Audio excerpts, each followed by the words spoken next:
जय श्री राम दोस्तों। अधिक मास महात्म्य कथा 7वां अध्याय। सूत जी कहने लगे, हे तपोधनो, जब विष्णु भगवान मलमास का पार दुख कहकर चुपचाप आसन पर बैठ गए तो श्री कृष्ण ने विष्णु भगवान को गुप्त वचन कहे, वह मैं तुमसे कहता हूँ। श्री पुरुषोत्तम बोले, हे विष्णु, आपने बहुत अच्छा किया जो मलमास का हाथ पकड़कर यहाँ ले आए। इससे लोक में महान कीर्ति पाओगे। जिसको तुमने स्वीकार किया उसको मैंने भी स्वीकार कर लिया। इसको मैं अपने ही समान करूँगा।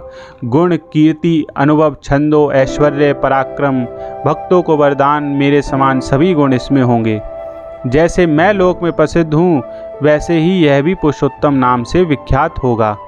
जो गुण मुझ में हैं वही मैं इसको देता हूँ। हे जनार्दन, तुम्हारी प्रसन्नता के लिए मैंने अपने सभी गुण इसको दे दिए और मैं ही इसका स्वामी हूँ। यह पुरुषोत्तम नाम से जगत में प्रसिद्ध होगा और मेरे समान होकर सब मासों का स्वामी होगा। अब यह जगत को पूज्य, जगत को नमस्कार करने योग्य होकर पूजनीय होगा और पूजने वालों के दुख दरिद्र का नाश करेगा। सब मास इच्छा वाले हैं, मैंने इसको इच्छा रहित किया। मनुष्यों को मोक्ष देने वाला अपने बराबर मैंने इसको किया। जो कोई इच्छा रहित या इच्छा वाला इसको पूजेगा वह अपने कर्मों को भस्म करके निसंशय मुझको ही प्राप्त होगा।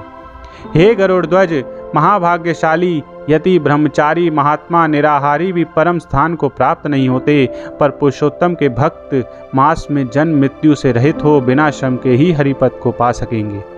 सब साधनों में श्रेष्ठ, सब काम तथा अर्थ देने वाला यह पुरुषोत्तम मास सेवन योग्य है। जैसे हल से बोए हुए बीज करोड़ों गुना फल देते हैं, वैसे ही पुरुषोत्तम मास भी पुण्य कोटि फल देगा। कोई चतुर्मास के व्रत यज्ञों द्वारा स्वर्ग में जाकर वहां भोग को भोग कर फिर इस पृथ्वी में आते हैं, किंतु जो पुरुषोत्तम का आदर से विधिपूर्वक सेवन करता है वह अपने कुल का उद्धार करके असंभव के समान मुझको ही प्राप्त होता है। जो महाअज्ञानी मनुष्य इस मास में जप दान आदि नहीं करते और अच्छे कर्म नहीं करते, देव, तीर तथा ब्राह्मण से बैर करते हैं, वह दुष्ट भाग्य वाले दूसरों के भाग्य पर जीने वाले हैं। उनको खरगोश के सींग के समान स्वप्न में भी सुख नहीं होगा।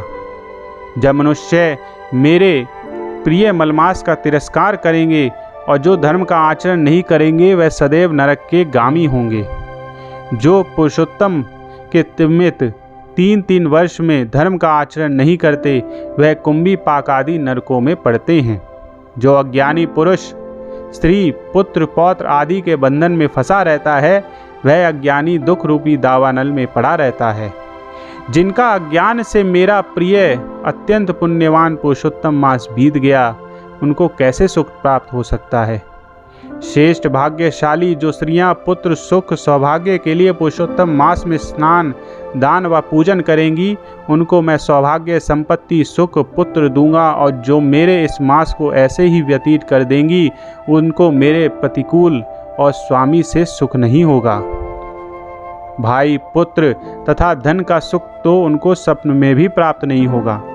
अतः सब मनुष्य को मेरे इस मास में स्नान, पूजा, जाप आदि विशेष करके अपनी शक्ति के अनुसार दान करना चाहिए।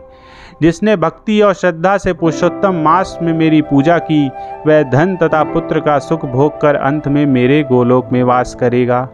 मेरी आज्ञा से सभी मनुष्य मलमास को पूजेंगे। मैंने सब मासों में उत्तम इसको किया है, इसलिए हे रमापते, तुम चिंता छोड़कर पुरुषोत्तम मास को लेकर वैकुंठ को जाओ। 7वां अध्याय समाप्त।